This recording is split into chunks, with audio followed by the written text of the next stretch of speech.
सज्जनों, अब इस कथा में नृसिंह भगवान का प्रादुर्भाव है, हिरण्यकशिपु का वध है और ब्रह्मादि आदि देवताओं के द्वारा बहुत ही भगवान की स्तुति की गई है।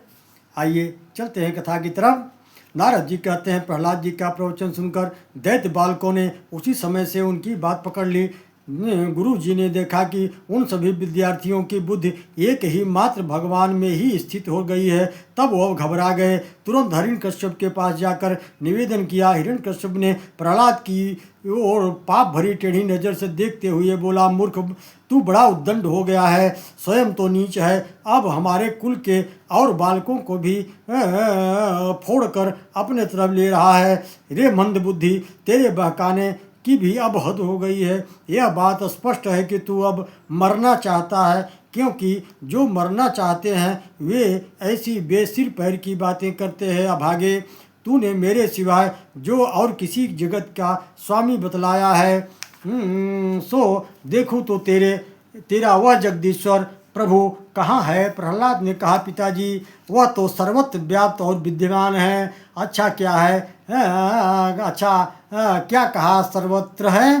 तो इस खंभे में क्यों दिखाई नहीं देता? अरे तू क्यों इतनी डींग हाँक रहा है? अभी तेरा सिर धड़ से अलग किए देता हूँ, देखता हूँ वह तेरा सर्वस्व हरि तेरी कैसी रक्षा करता है। ऐसा कहकर वह हाथ में खड्ग लेकर के सिंहासन से कूद पड़ा और बड़े जोर से खंभे को एक घूंसा मारा। उसी समय उस खंभे में एक बड़ा भयंकर विस्फोट हुआ। उसी समय अपने से सेवक प्रहलाद और ब्रह्मा जी की वाणी सत्य करने के लिए समस्त वस्तुओं में, पदार्थों में अपनी व्यापकता दिखाने वाली वाणी सत्य करने के लिए सभा के भीतर उस खंभे में बड़ा ही विचित्र रूप धारण करके भगवान प्रकट हो गए। वह रूप न तो पूरा सिंह का था और न ही मनुष्य का। भगवान ने हिरण्यकशिपु को वैसे ही पकड़ लिया जैसे एक व्याध अपने शिकार को पकड़ लेता है। भगवान ने सभा के दरवाजे पर ले जाकर उसे अपनी जांघों पर लिटा दिया और खेल खेल में ही अपने नखों से उसी प्रकार फाड़ डाला जैसे गरुड़ महाविषधर सर्प को चीर डालते हैं। उस समय भगवान की क्रोध से भरी विकराल आंखों की ओर देखा नहीं जाता था। वे अपनी लपलपाती हुई जीभ से फैले हुए मुंह के कानों को चाट रहे थे। आकाश में विमानों से आए हुए भगवान के दर्शनार्थी देवता की भीड़ लग रही थी। देवांगनाएं पुष्पों की वर्षा करने लगी।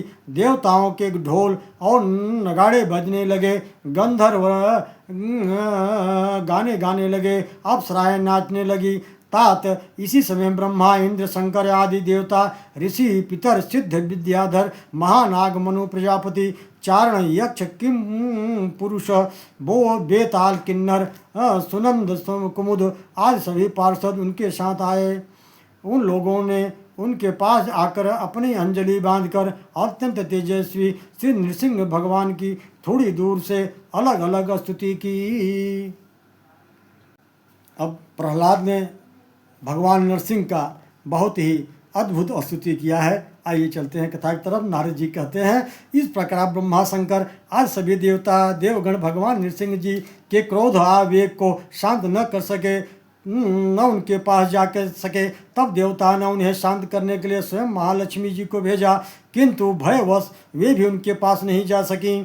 तब ब्रह्मा जी ने अपने पास ही खड़े प्रहलाद को यह कहकर उनके पास भेजा कि बेटा, तुम्हारे पिता पर ही तो भगवान कुपित हुए थे, अब तुम ही उनके पास जाकर उन्हें शांत करो। प्रहलाद तो जो आज्ञा कहकर भगवान के पास जाकर और हाथ जोड़कर उनसे चरणों में पृथ्वी पर लेट गया। न केवलम में भवतश्च राजन सवै बलम बलिनाम चा परेशाम परम परेमी स्त्री जंगमाये ब्रह्मादयो ये नवशं प्रणीता स ईश्वरः कालौरुक्रमोषा बीज सह सत्वबलेन्द्रियात्मा स एव विश्वं परमः स्वशक्तिभिः सुसृज्यवती गुणत्रयेश। प्रहलाद जी ने कहा, हे प्रभु, दैत्यराज ब्रह्मा से लेकर तिनके तक सब छोटे बड़े चर अचर जीवों को अपने आपने ही अपने बस में कर रखा है। न केवल मेरे आपके बल्कि संसार के समस्त बलवानों के भी आप बल हैं। परमेश्वर अपनी शक्ति के द्वारा इस विश्व की रचना, रक्षा और संहार करते हैं, अतः वे ही तीन लोगों के स्वामी हैं। प्रहलाद जी ने अपने पिता हिरण्यकश्यप को भगवान की महिमा के रूप में प्रहलाद जी ने द्वारा नरसिंह भगवान की स्तुति बहुत मार्मिक ढंग से किया है। ब्रह्मादय सुरगणा मुनयोथ सिद्धा सत्वैकता मतयो वचंस प्रवाहे नाराधितुं पुरुगुणैरधुनापि विष्णु किं तोष्टुर्मर्हति समे हरिरूप प्रजायते मन्ये धनाभिजनरूपतपः स्वस्रतौज श्वेतः प्रभावमूलं परुषबुद्धियोगा नाराधनाय हि भवतीं परस्य पुंसो भक्ता तुतोष भगवा जयूथपाय।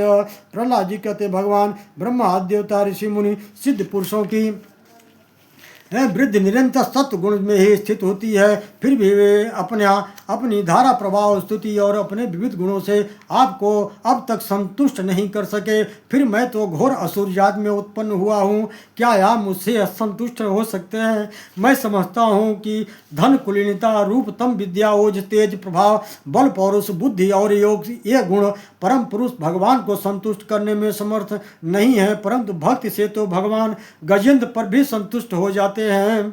भगवान जिस असुर को मारने के लिए आपने क्रोध किया था वह मारा जा चुका है। अब आप अपना क्रोध शांत कीजिए। हम सब आपके शांत स्वरूप के दर्शन की इंतजार कर रहे हैं। हे नृसिंहदेव, भय से मुक्त होने के लिए भक्तजन आपके इस रूप का स्मरण करेंगे। मेरे स्वामी, आप प्रसन्न होकर मुझे कब तक अपने चरण कमलों में बुलाएंगे? हे अनंत, मैं जिन जिन योनियों में गया उन सभी योनियों में प्रिय के वियोग और अप्रिय के संयोग से होने वाली शोक की आग से झुलसता रहा। मेरे पिता जब तनिक क्रोध करके हंसते थे तब उनकी भौहें थोड़ी टेढ़ी हो जाती थी। उस समय स्वर्ग की संपत्तियों के लिए कहीं ठिकाना नहीं रहता था, वे लुटती फिरती थी। किंतु आपने उन मेरे पिता को ही मार डाला, इसलिए मैं ब्रह्म लोक की आयु, लक्ष्मी, ऐश्वर्य और इंद्रिय भोग आदि नहीं चाहता। पुरुषोत्तम मोक्ष के 10 साधन प्रसिद्ध है। मौन, ब्रह्मचर्य, शास्त्र श्रवण, तपस्या, स्वाध्याय, स्वधर्म पालन, युक्तियों से शास्त्र की व्याख्या, एकांत सेवन, जप और समाधि। परंतु जिनकी इंद्रियां बस में नहीं है उनके लिए यह सब जीविका के साधन अर्थात व्यवसाय मात्र रह जाते हैं।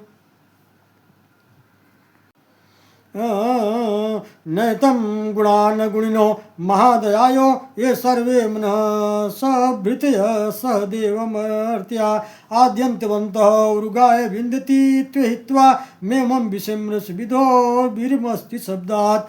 हे ये शब्दात् गुण और इन गुणों के परिणाम देवता, मनुष्य आदि कोई भी आपके स्वरूप को जानने में समर्थ नहीं है।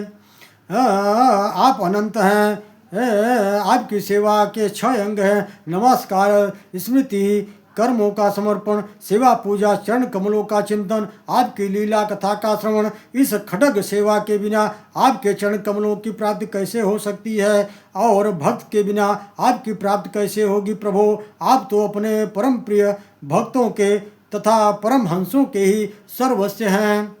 नारद जी कहते हैं, इस प्रकार भक्त प्रहलाद ने बड़े प्रेम से भगवान के स्वरूप को, भूत के गुणों का वर्णन किया।